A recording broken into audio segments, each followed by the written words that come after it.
Join the movement. Go all electric with Pure Electric.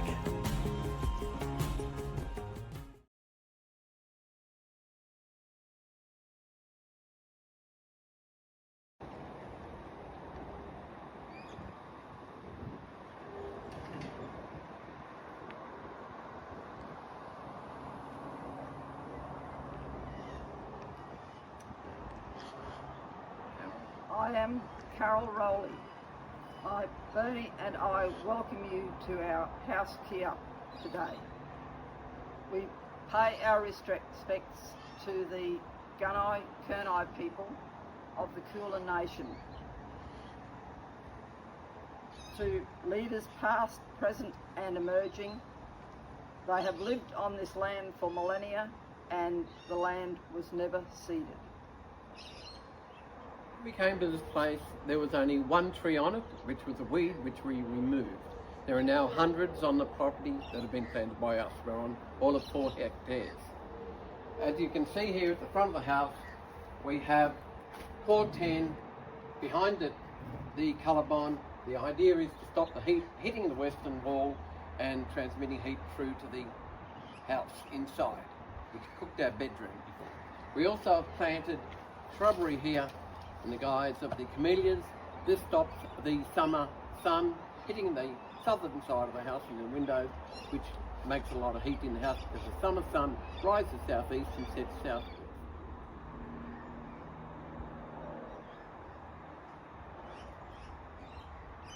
Water that we have is produced by a high efficiency Sanden heat pump. We are self-sufficient in water. We have 2 22,500 litre poly tanks and 2 45,000 litre concrete tanks. The house faces north, obviously running east-west with lots and lots of glazing, and on the roof we have 12.6 kilowatts of PVs. We have deciduous trees planted to the north of the house, which protects us in summer from the sun, and in winter of course permits all the sunning. And we have lots of fruit trees which give us great joy, and also of course the birds manage to get a lot of fruit. The Fuchsia magellanica provides a great feast for the honey that we have here. We have quite a number in the range of variety.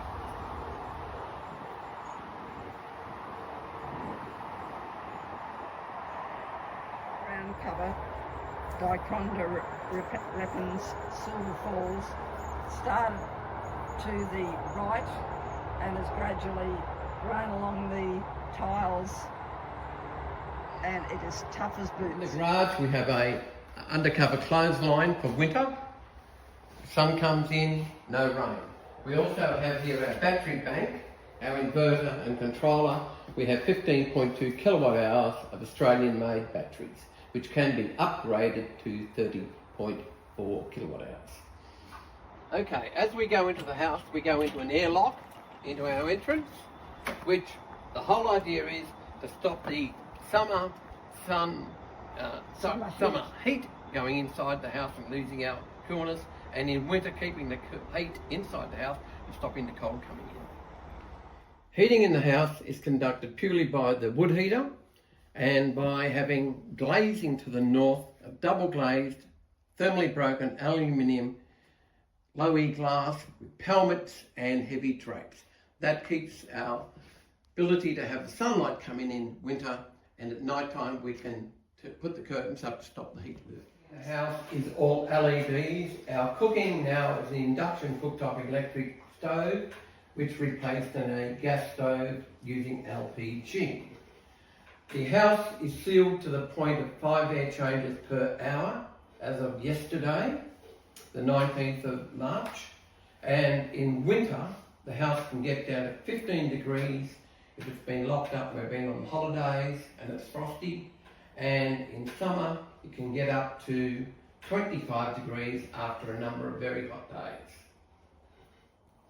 The house was constructed initially in 1989. It was designed by Carol and I, and we've modified it to some extent over the period of time. We have insulated better, but it was already insulated, and we have sealed the house up. We have the living areas to the north, the sleeping areas and wet areas to the south.